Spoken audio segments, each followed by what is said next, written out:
இன்னைக்கு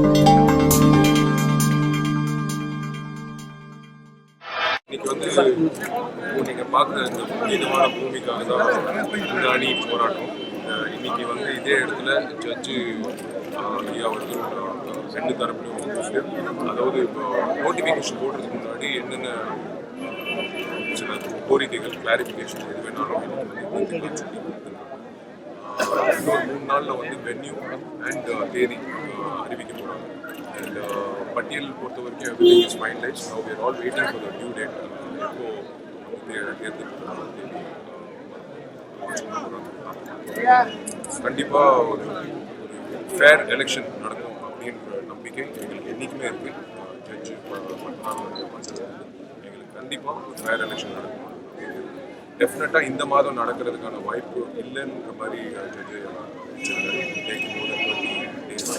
$40 days to announce.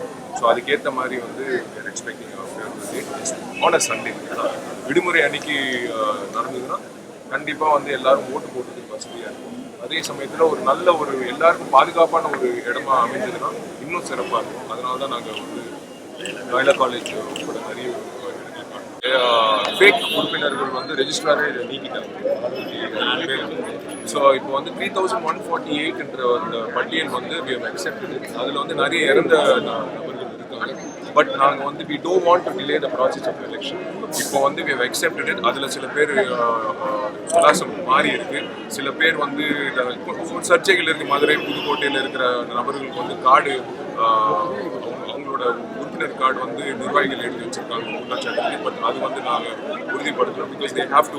அதை தான் நாங்கள் சொன்னோம், நண்பர்கள் சொன்னோம், ஜட்ஜையாக்கு வந்து நீங்கள் மனு கொடுக்கணும். பட் ஜட்ஜையா தெளிவாக சொல்லிட்டாரு, எந்த கார்டு இருந்தாலும் உறுப்பினர் கார்டு இருந்தாலும் ஓட்டர் ஐடியோ இல்லை பர்சனல் ஐடென்டிஃபிகேஷன் ஏதோ இருந்தால் தான் ஓட்டு போட முடியும்னு எங்களுக்கு அது ரொம்ப சாதகமாக இருக்குது. அது மட்டும் இல்லாமல் இப்போ உறுப்பினர்கள் கார்டை வந்து மொத்தமாக நிர்வாகிகள் வெளியூர்ல எல்லாம் வாங்கி வச்சுக்கிட்ட இதை சொல்லும் போது என்ன சொல்லியிருக்காருன்னா, உறுப்பினர் கார்டு இல்லைனாலும் பரவாயில்ல, அவங்களுடைய அடையாளமாக வேற எதையாவது எடுத்துக்கொண்டு வந்தா ஓட்டு போடுற உரிமையை நான் தர்றேன், அது அந்த இடத்துல வந்து முடிவு எடுக்கலாம் அப்படின்னு சொல்லியிருக்காங்க.